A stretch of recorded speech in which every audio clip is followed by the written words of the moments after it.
Allez, son tour de moteur tourne. Ok, la charte c'est bon.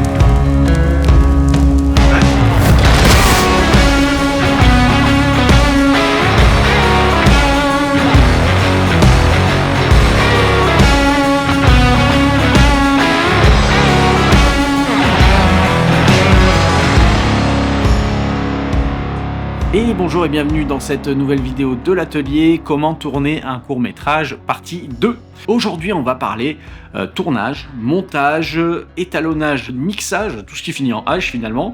Petite info concernant la partie 1 et la partie 2, si vous l'avez pas vu déjà la partie 1, le lien est dans la description, donc faites-vous plaisir à aller la regarder. Et ce que j'ai oublié de vous dire dans le premier, c'est que tout ce que je vous transmets ici, alors il y a des choses qui sont inéluctables, c'est dû à tous les tournages, comme le storyboard, comme le scénario, tout ça, mais ça reste ma façon de travailler. Donc ce que je vous transmets, c'est ma façon de travailler d'aujourd'hui d'ailleurs.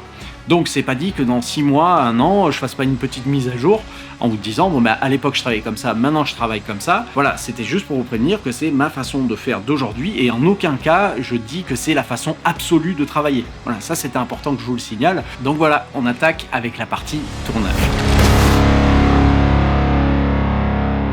Donc pour la partie tournage, techniquement, si vous avez bien fait votre travail d'école en amont, techniquement le film est déjà fini. Je m'explique. Si vous avez prévu assez de temps, que vous êtes dans les clous, que vous savez quel plan exactement faut prendre et quelle focale, vous allez voir ça tourne tout seul. Et en fait, il n'y a plus qu'à rentrer finalement les lignes qu'on a écrites juste avant. Il peut y avoir des aléas, attention. Mais ce que je veux dire, c'est qu'une pré-production solide, c'est un film qui a plus de chances d'être réussi. Donc ça déjà c'est important. Alors ça c'est ma méthode de travail encore une fois, mais ce que j'aime faire c'est prendre du temps forcément avec les acteurs, ça je pense que c'est plus ou moins tous les réalisateurs qui travaillent comme ça. Dans mon dernier court-métrage The Joyman, j'avais envie que ça sonne rond, que ça paraisse naturel. Donc en fait ce que j'ai fait, je me suis posé avec eux et j'aurais dit vous le réécrivez un petit peu à votre sauce, on garde le principe du scénar et en fait ce que je veux c'est que ça sonne naturel. Donc employez des mots que vous utilisez au quotidien et ça sonnera plus simple. Maintenant, il y en a plein qui travaillent pas comme ça. Je pense à par exemple Astier, qui lui, par contre, c'est au mot près. Je crame tout, moi. Ma ferme, la sienne, celle des autres, le château, j'ai flambé la moitié de la Bretagne. Après, niveau tournage, n'hésitez pas à refaire les scènes aussi. Une fois qu'on change de scène, on peut plus y revenir. Donc si on a un doute, faut la refaire. Un autre conseil aussi qui serait pas mal, c'est de vous dire que si vous êtes le réal, c'est vous le capitaine du bateau. Dites-vous que chaque chose que vous allez faire, ça va avoir un impact sur tout le monde. Admettons, là, je vais faire une scène, je veux que la lumière elle soit là et que l'acteur soit là. Ok, super. Là, dites-vous que les techniciens vont mettre 20 minutes à se mettre en place. Mais après, ce qu'il ne faut pas oublier, c'est que derrière, si on veut changer au bout de 20 minutes, c'est 20 minutes. Et ça, enfin voilà, chaque décision compte. Et ce que vous transmettez, ça va se voir sur tout le monde. Donc, gardez une attitude positive, si possible, hein, bien sûr. Hein. La bonne ambiance, si possible aussi, parce que sinon, si on garde pas la banane, la bonne humeur et qu'on dirige pas les gens dans le bon sens, eh ben ce qui se passe, c'est que ça va se voir sur le film.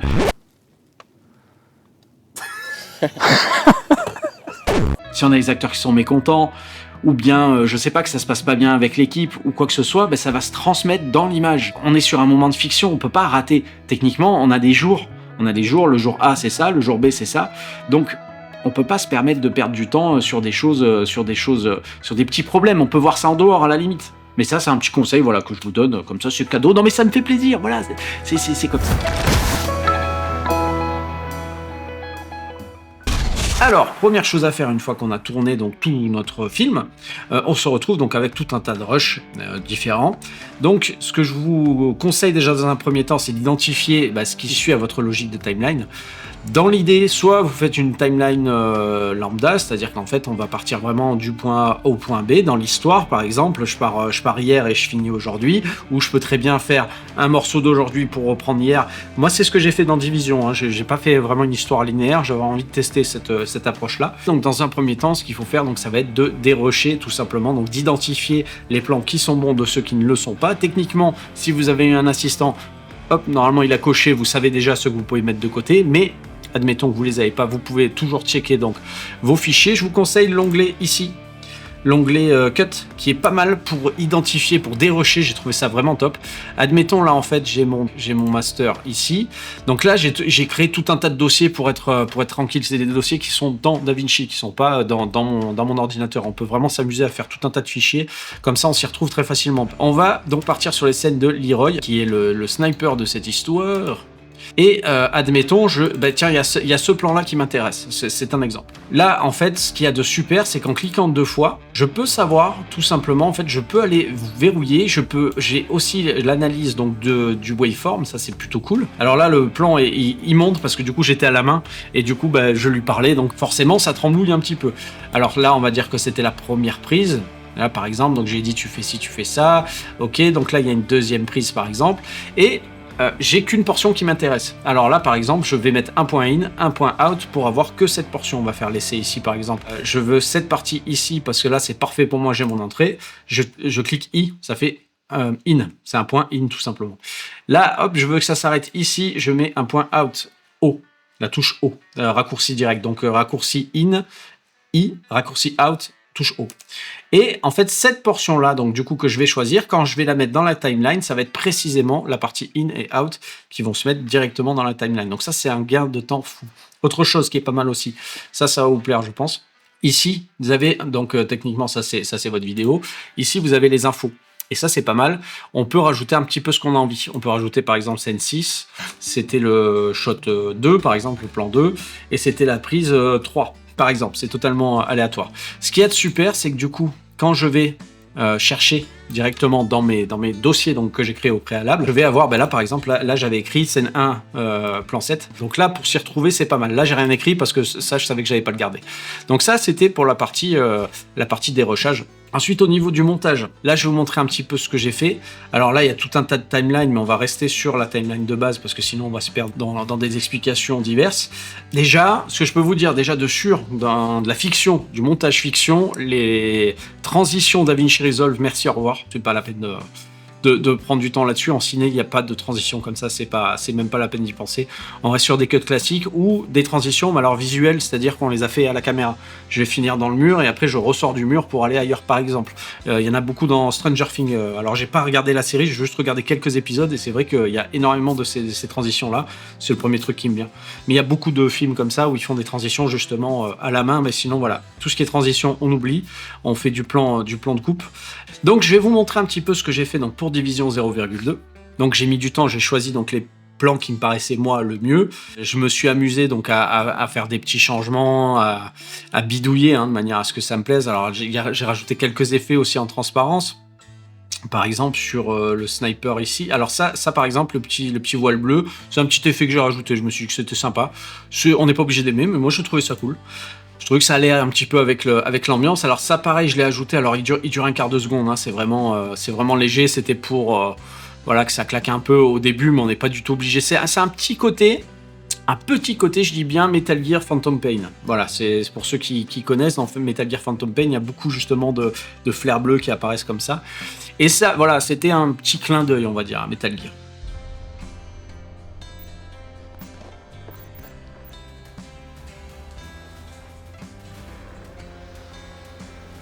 Entre guillemets, c'est un film pour YouTube, faut pas oublier, c'était pas une fiction qui avait pour but d'aller en cinéma ou en compétition. C'est vraiment quelque chose que j'ai fait pour passer du temps avec mes amis. En plus de ça, ça m'a permis de montrer un petit peu ce que je sais faire. Ça reste un montage classique. Il n'y a rien d'incroyable. Là où je me suis un peu amusé, par contre, dans ce film-là, c'est sur les effets donc, de tir, donc ce qu'on appelle les muzzle flash. Donc là, je me suis amusé donc, à créer justement des overlays qui viennent en fait se rajouter sur l'écran directement. Donc frame par frame, c'est pas fou, ça c'est sûr. Maintenant, dans le film, ça fonctionne bien.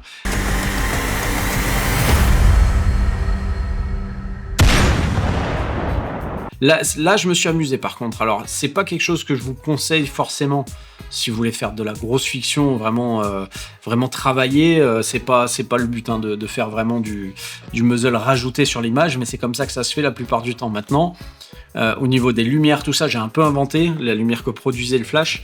Ce que je peux vous conseiller éventuellement, c'est d'avoir justement quelque chose qui produit un flash sur le plateau afin de pouvoir reproduire après en post-production cette lumière-là. Au niveau montage, je pense que c'est tout ce que j'ai à vous dire pour l'instant.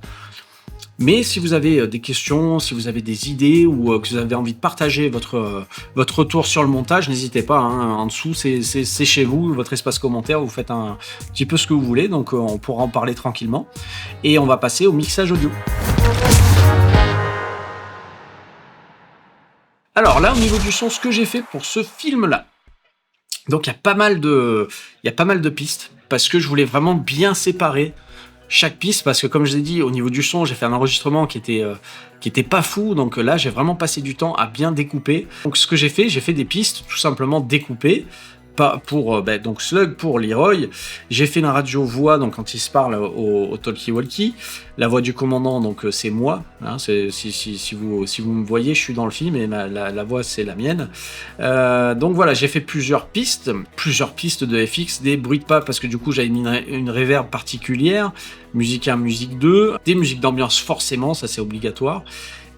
Ici, vous avez donc en fait vos pistes donc générales. J'ai équalisé de manière à ce que ça me paraisse le plus correct possible à l'audio. Donc écoutez, réécoutez, réécoutez. J'ai rajouté plusieurs effets donc sur chaque piste. Là, il y a de la dynamique qui est compressée, mais ça va. Je suis pas allé trop fort. On a un noise reduction pour les bruits parce qu'il y avait un bruit qui était pas joli. Un dialogue processeur qui est pas mal, alors ça vraiment je vous le conseille, j'utilise à chaque fois, c'est vraiment cool. Là on a plusieurs options, je vais pas détailler tout parce que déjà que la vidéo va être longue, mais si vous avez pareil des questions, ça on peut en parler point par point, donc ça c'est vraiment top, ça m'a permis d'avoir un son vraiment cool. DSR pour les petits S, ça forcément c'est important, d'ailleurs je l'utilise là maintenant, hein, là de ce que vous entendez, il y a un DSR, et donc ce que j'ai fait pour les tests, j'ai transféré donc chaque piste sur des bus différents, c'est-à-dire que là, chaque piste, d'accord, donc les pistes voix, d'accord, donc là, toutes celles que vous voyez en face, là, toutes les voix, je les ai mis sur le canal voix qui se trouve ici, d'accord, donc c'est le bus 2. Toutes les voix vont aller dans ce bus-là. Donc ça, c'est génial, parce que du coup, si je réécoute mon mix général, tiens, j'ai pas envie d'écouter la musique, il faut que j'écoute que les voix et les FX. J'enlève tout ça, tac, tac. Et là, j'ai absolument toutes les voix du film, pas une seule, et les FX. Tiens, je les coupe et je veux la musique. Là, j'ai que les voix et la musique. Donc en fait, ça c'est top pour travailler. Et ça, voilà, ça c'est quelque chose que je vous recommande, de mettre vos ensembles de pistes sur un bus. Et ce bus vous permettra d'écouter, en fait, et de travailler d'ailleurs. Parce que par exemple, là, si je veux travailler les voix toutes de la même manière, je veux un écho sur toutes les voix de la même façon, je vais l'appliquer sur le bus plutôt que l'appliquer sur chaque piste séparément. Donc c'est un gain de temps et c'est plutôt pas mal. Au niveau du son, vous avez votre master ici, d'accord? Donc c'est votre loudness meter, d'accord? Ici, vous pouvez donc paramétrer un format de sortie. Donc ici, vous avez donc tout un choix. La vidéo étant destinée à YouTube, tout simplement, on clique sur YouTube, sur ça, il n'y a rien de compliqué. Et ici, vous allez avoir des paramètres sur YouTube. La norme, c'est -14 LUFS. Donc le short, c'est donc le volume actuel. Le short max, c'est -15, donc c'est ce qu'il a réussi à atteindre de plus fort. La range, donc ça va être la différence entre le volume le plus bas et le plus haut, donc ce qui crée une dynamique finalement, c'est la dynamique tout simplement.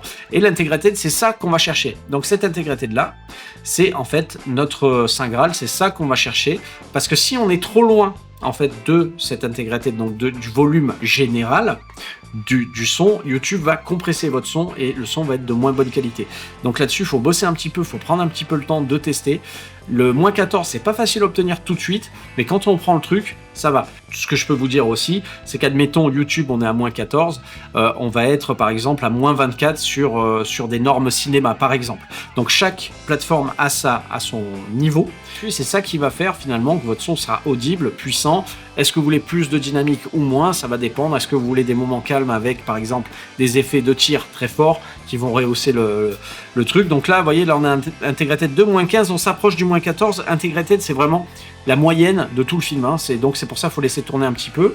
Il va faire son petit bricolage et il va vous dire, bah tiens, sur le film, on est à -15 et au final, on n'est pas loin de -14 sur celui-là.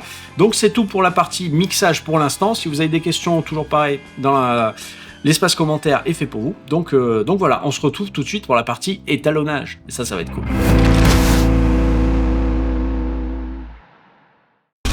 je vais vous montrer rapidement comment j'ai travaillé ce film-là. Encore une fois, c'est ma façon de travailler. Il y a plein qui travaillent d'une autre façon. Alors, donc, ce plan-là, j'ai fait donc une entrée avec donc l'espace colorimétrique de ma caméra. Là, j'ai fait en fait 2 balances des blancs. J'en ai fait une avec un gamma linéaire et une avec un gamma classique. On a donc ici l'exposition, tout simplement. Les hautes lumières, basses lumières, tout simplement. Là, c'était un petit peu haut, donc je l'avais un petit peu baissé. Ici, donc, on a le contraste donc, qui est assez fort. C'était voulu, hein, c'était quelque chose de recherché.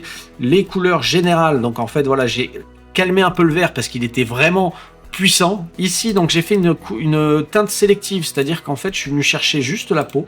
Donc là, je suis venu chercher juste les couleurs de peau pour pouvoir la travailler et avoir quelque chose de cohérent.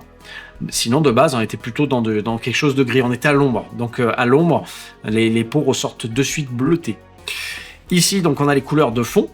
Alors ici, on a un pop donc, qui va rehausser un petit peu le contraste et tout simplement les détails. Le elevation, alors là, je pense qu'on va pas le voir parce que là, on manque de haute lumière. Encore que, oui, si, ici. En fait, vraiment, on a la séparation ici. Alors, le elevation, c'est un effet qui est dû à la pellicule. Ici, une vignette. Ça, c'est un petit glow, voilà, pour donner justement une luminosité. Et on a donc la sortie, donc on utilise la timeline, d'ailleurs, je vous l'ai pas dit, mais la timeline est réglée donc en DaVinci White Gamut Intermediate. Donc c'est l'espace colorimétrique le plus large de DaVinci Resolve. Donc voilà, donc là, c'était pour vous montrer comment j'ai travaillé sur ce film-là en termes de colorimétrie. Ce que je vous conseille aussi, qui est pas mal, ça je vous en ai pas parlé, mais c'est pas mal. Il y a un site qui s'appelle FilmGrab, par exemple, si vous êtes un petit peu en manque d'aspiration, vous voulez voir comment ça marche, c'est vraiment pas mal. Ce film-là, en fait, il reprend toutes les colorimétries des films. Alors, j'ai pas vu de palette, parce qu'après, j'ai regardé, moi, comme ça, grossièrement, mais je savais déjà où j'allais, donc je savais déjà ce que je voulais. Mais ça permet de revoir un peu les palettes des films, ce qu'ils ont utilisé, par exemple, voilà, Jour de tonnerre. La colo est folle de ce film, la colo elle est magnifique, regardez ça, c'est superbe. Alors là on était vraiment dans la vraie pellicule, là vraiment, on voit ce grain, il y a rien de net, c'est superbe, c'est superbe. On a une couleur, regardez ça, on a une espèce d'orange qui est magnifique, donc on peut s'inspirer de ça. On peut un petit peu reprendre, tiens, comment ils ont fait dans tel film, parce que j'aimerais bien reproduire un petit peu ça. Là, on voit les noirs, ils sont noirs. Là, il y a pas de doute, quoi. C'est même pas un peu relevé. Les noirs sont vraiment noirs. C'est un exemple, hein, mais ça permet justement si on doute un petit peu, regardez la couleur de peau. Là, si on a envie justement de s'inspirer comment ils ont fait pour prendre cette peau, on peut très bien prendre cette image-là, la foutre dans DaVinci, et puis retravailler un petit peu, se dire, ah, ok, là, la peau, ils ont fait comme ça. Alors, je vous parle pas de copier, parce que moi, le plagiat, je suis complètement contre, mais ça peut vous permettre d'apprendre, tiens, comment ils ont traité leur peau pour avoir ce rendu-là. Ah, le noir, là, il est sympa, ok, sans vraiment reprendre la colorimétrie, mais s'en inspirer, c'est toujours intéressant. Alors, regardez ça, c'est très, très joli, très, très joli.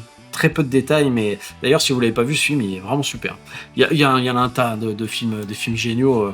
Là, par exemple, là, en fouinant, là, je trouve cette colo assez réussie aussi. Hein, c'est très joli. Hein. Pareil, si vous posez la question, tiens, en intérieur, en extérieur, qu'est-ce que je peux faire? Les coloristes des films, il y a des vrais stars, hein, il y a des vrais stars dans la colorimétrie, et il y a des choses incroyables. Vous regardez le Joker, par exemple, il y a une colo de fou. Après, il faut aimer, c'est toujours pareil. Est-ce qu'on aime le flash? Est-ce qu'on aime quelque chose de plutôt discret? La colorimétrie, ce qui est génial, c'est qu'on peut vraiment s'amuser à ressortir des choses qui sont pas forcément parlantes. On peut donner encore une intention grâce à la couleur, et moi, c'est quelque chose que j'ai compris avec le temps, mais vraiment on peut donner un autre aspect avec la couleur à son film, c'est-à-dire c'est pas juste une étape ouais bon il faut colorer parce qu'il faut colorer, c'est vraiment, je vous garantis, une belle colo, ça vous transforme un film, vraiment. Vous pouvez donner une patte artistique au film, en plus raconter des choses, par exemple l'angoisse, on peut le faire sortir avec du vert un peu rose par exemple, on peut rougir un petit peu l'image, il y a plein de choses qu'on peut faire, qui sont incroyables. Donc voilà, je vous conseille de passer vraiment du temps là-dessus parce que c'est ce qui va donner un petit peu la finalité à votre film. J'ai voulu donc vous parler rapidement de Denser, un plugin donc, qui simule la pellicule de film, donc comme on a vu notamment dans Jour de tonnerre, mais en l'essayant, j'ai vu qu'il y avait beaucoup de choses à dire, donc je vous propose d'en parler plus longuement dans une vidéo qui sera dédiée à Denser, parce que j'ai trouvé le plugin vraiment, vraiment cool. Donc voilà, ça va être une vidéo découverte, et il n'y a plus de lumière. Donc on a fait le tour un petit peu de comment tourner un court-métrage. J'espère que ça vous a plu, que vous avez appris certaines choses, j'espère. Et on va parler donc de The Answer dans la prochaine vidéo. Je vous remercie d'être là et je suis vraiment pressé de vous parler de mon prochain film, donc The Joyman, avec des acteurs qui sont vraiment top et un pitch assez sympa. Donc je suis trop pressé que vous le découvriez à partir du 30 janvier 2026, qui sera donc posté sur la chaîne Nikon. Il y aura des votes, enfin voilà, on en parlera un petit peu mieux. Donc voilà, merci de me suivre. C'était Jérémy Guilleret et je vous dis à très bientôt. Merci d'être là.